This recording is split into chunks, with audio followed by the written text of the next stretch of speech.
Riverain-Girard et Associés félicitent les éperviers Junior 2A de Normandin pour le championnat des séries éliminatoires. Bravo à tous les joueurs et l'équipe de direction pour votre détermination. Riverain-Girard et Associés est le plus important cabinet de services financiers au Saguenay-Lac-Saint-Jean. Contactez-nous au 418-276-1573 ou le 418-274-3370. On va parler de soccer, si j'aime mieux football, car les demi-finales de la Ligue des champions ont commencé hier. Également, le championnat canadien a commencé hier, défaite de l'Impact, une défaite qui laisse place à bien des interprétations sur le sérieux de l'équipe. Comment on comprend ça? On a fait garder Vanderbush, plusieurs recrues également, et plusieurs réservistes en action. On en parle avec du site internet espacesoccer.com, Benoît Lavoie. Salut Benoît! Salut Danny. Benoît, on va d'abord ouvrir pas le bulletin, si je dis là, je suis en train de me tromper, mais on va ouvrir l'entrevue en parlant de ce qui s'est passé cette semaine. Les grandes surprises en demi-finale de la Ligue des champions. FC Barcelone, qui se sont fait complètement dominer par Bayern Munich 4-0. Ouais, c'est une grande surprise, puis une grande surprise, puis pas, parce qu'à un moment donné, écoute, Iniesta, Xavi, les joueurs du FC Barcelone, à un moment donné, ont tout gagné, ces joueurs-là. Messi pas santé Messi non plus, là. Peut-être d'une blessure aussi. Il a été blessé contre le Paris Saint-Germain en quart de finale. Puis il faut pas oublier que le Bayern, de l'autre côté, avec Robben puis Ribéry, ont perdu en finale de la Ligue des Champions l'année passée contre Chelsea au tir au but. Ils sont déjà champions en Allemagne depuis déjà 2 semaines. Ils sont déjà champions d'Allemagne.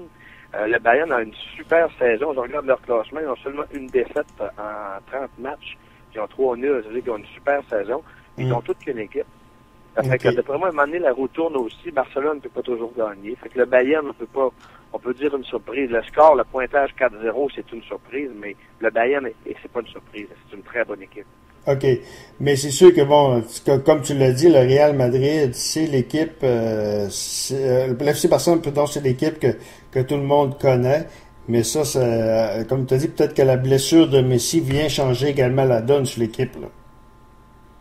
Ben, si on fouille un peu en analyse, et moi, en suivant ça pas mal aussi, les équipes les Allemands ont beaucoup de succès contre Messi. Si on se rappelle la dernière Coupe du Monde, les Allemands avaient éliminé l'Argentine en quart de finale, je pense 4-0. Et puis c'était ça le succès quand je te dis les Allemands contre Messi. Et Messi semble avoir de la difficulté contre on dirait les joueurs allemands. Je sais pas, ils ont un marquage qui doit déranger Messi. C'est quand même des gars costauds, c'est des gars physiques. Ça fait que il y a peut-être ça qui joue qui est en ligne de compte aussi, là. OK. Et dans l'autre demi-finale, ça, c'est une autre surprise, en fait. Real Madrid, qui est une équipe qu'on peut dire typique également, mythique de la Ligue des champions, qui a perdu contre une équipe que je me dis en affaire, j'ai jamais entendu parler de ce club-là. C'est sûr que je suis pas un grand expert de foot. Je suis la Ligue anglaise de loin, puis c'est tout. C'est l'équipe de Borussia Dortmund, qui sont deuxième au championnat de l'Allemagne, mais qui ont surpris Real Madrid hier. Ben, comme je t'ai dit un petit peu avant l'entrevue, Borussia Dortmund ont quelques championnats en main dans les dernières années. Ils ont une excellente équipe aussi. C'est une surprise aussi, 4 ans. Je ne m'attendais pas à un pointage de 4 ans contre l'équipe de Ronaldo, le Real Madrid. Mais que veux-tu? Un match de foot, des fois, un but, un mauvais but. On a regardé un peu les faits saillants. J'ai regardé le match un peu aussi hier. Puis cette équipe-là n'est pas à dédaigner non plus. On dirait que cette année, ça va être les clubs allemands qui vont être dangereux. Mais il reste le match retour la semaine prochaine. En tout cas, je sais que Real Madrid a quand même marqué un but chez l'adversaire, contrairement à Barcelone qui a fait un gros 0. Fait que j'ai hâte de voir ce que ça va donner dans le match retour. Mais 4 buts, là, non plus. 4-1, 4-0, c'est très dur là, de remonter ça. C'est pratiquement impossible là, au soccer. Ouais, mais le Real Madrid, s'il gagne 3-0, se classe. Mais 3-0, ça prend 3 buts. Ouais. Mais pour le Barcelone, j'ai l'impression que ça va être très difficile. Barcelone, je ne penserais pas que Barcelone puisse renverser la vapeur, le match, là. Mais Real Madrid, en tout cas, moi, je pourrais y croire encore un peu. 3 buts, ça peut se faire, mais il y a une autre équipe de l'autre côté aussi qui va avoir une grosse brigade défensive. Fait que j'ai hâte de voir comment ça va virer. On peut s'attendre à une finale totalement cette année en Ligue des champions. Ouais, ça va montrer encore la qualité peut-être du foot. On a souvent dit que la Ligue anglaise était probablement à juste titre, la meilleure ligue de l'Europe. Mais là, si on se retrouve avec deux équipes d'Allemagne en finale, ben là, on va pouvoir dire quasiment que cette ligue-là a vraiment a gagné beaucoup en notoriété au cours de la dernière année. Ben, c'est sûr que, écoute, les gros championnats en Europe, c'est Espagne, Allemagne, Angleterre, Italie. Angleterre, et puis t'as la France qui peut être cinquième en termes de force. Là. Mais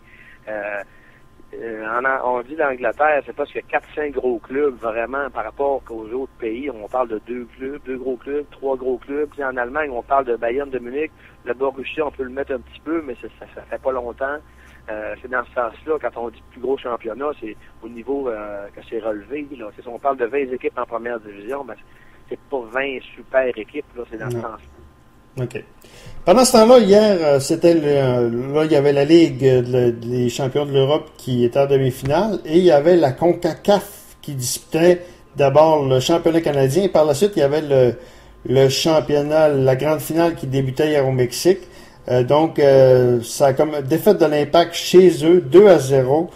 Et là, beaucoup de gens s'interrogent sur le sérieux. Comment que cette équipe-là, ou encore l'Impact, on prend ça au sérieux le championnat canadien? Je parlais avec Isabelle Rancourt en début de saison, puis il disait qu'on prenait ça très au sérieux, sauf que, à la lumière de ce qu'on a fait hier, mettre Evander Bush devant le filet, qui est pas un mauvais gardien de but, mais quand même, et de mettre également plusieurs réservistes, est-ce que l'Impact prend vraiment ça au sérieux? Ben, je m'excuse, il faut peut-être se poser des très sérieuses questions. Ben écoute, je disais tantôt un petit peu, le match a eu lieu à Toronto hier, au stade de Toronto, mais je veux dire, écoute, c'est la première fois que je voyais mon Impact aussi mettre sur sa liste son 11 de départ 3 Québécois. C'est quand même une première. J'avais bien hâte de voir comment ça allait se traduire, ce match-là. Oui, l'Impact prend ça au sérieux, mais je pense qu'ils sont fait avoir un petit peu. On a vu des jeux désordonnés, on a vu des passes, des mauvaises passes. Le premier but, c'était un peu un accident. Le joueur québécois, son premier match, Tissot à arrière-défense à la gauche, a fait a coupé le jeu, mais le ballon s'est retrouvé dans les pieds du joueur de Toronto. Il a fait un super lancer.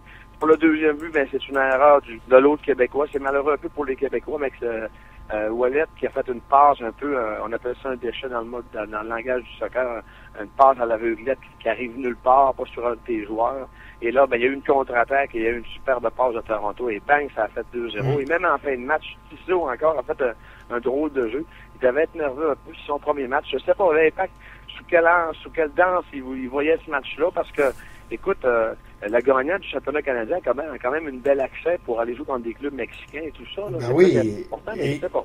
Du côté de la MLS, on prend ça de plus en plus au sérieux parce que, bon, le Galaxy de Los Angeles a participé à la demi-finale de la CONCACAF cette année. Donc, j'ai déjà entendu Don Garber dire qu'on prenait ça beaucoup au sérieux. Mais la manière que l'Impact a fait ça hier, la semaine prochaine, le match aura lieu au Stade Saputo. Donc, il va falloir quand même... on tire la guerre par 2 buts. Ça va être un petit peu difficile. Pendant ce temps-là, Benoît, dans l'autre demi-finale, Vancouver Wildcats ont gagné 3-2 contre le FC Edmonton. Ils sont revenus de l'arrière. Donc, eux également, le prochain match aura lieu à BC Place. Donc, ça va être un petit peu, pour le FC d'Edmonton, ça va être un petit peu difficile compte tenu qu'on va être à BC Place. Ouais, ben écoute, je sais pas comment est-ce que l'Impact va virer ça de côté. Les animateurs à la TVA Sport hier disaient justement Divaio, Nesta, Ferrari sont restés à Montréal. Au moins les amener sur le banc. Si ça va mal, au moins on j'embarque un peu. Mais il disait en même temps que l'Impact allait disputer plusieurs matchs dans les 15 à 20 prochaines journées. Mais un 2-0, c'est pas mort, mais ça va être difficile de revenir à Montréal. Là. Je pense 2-0. J'ai hâte de voir comment ça va se finir ces deux matchs-là, mais j'ai l'impression que l'Impact ne sortira pas gagnant de cette demi-finale-là. Non, je pense pas. Ça va être assez difficile, hein, ça, effectivement. Benoît, les gens peuvent suivre ton actualité que tu mets sur espacesoccer.com, site de football qui parle de sport national, soccer national, international et même local, parce que ici, ça s'en vient là, dans la région avec les différentes ligues qui vont s'ouvrir aussi, là. Ben oui, au niveau, je te remercie, Danny, parce que, comme je te disais à un moment donné dans une entrevue antérieure, c'est que grâce à toi, c'est pas mal la seule la seule place où on peut parler de soccer un peu, que ce soit à niveau international, régional. On n'entend pas beaucoup parler dans les médias, de radio et tout ça. Donc, je remercie Dan Radio Sport de me donner en tout cas une visibilité avec sportsoccer.com, parler de soccer un petit peu dans une passion que j'ai depuis des années.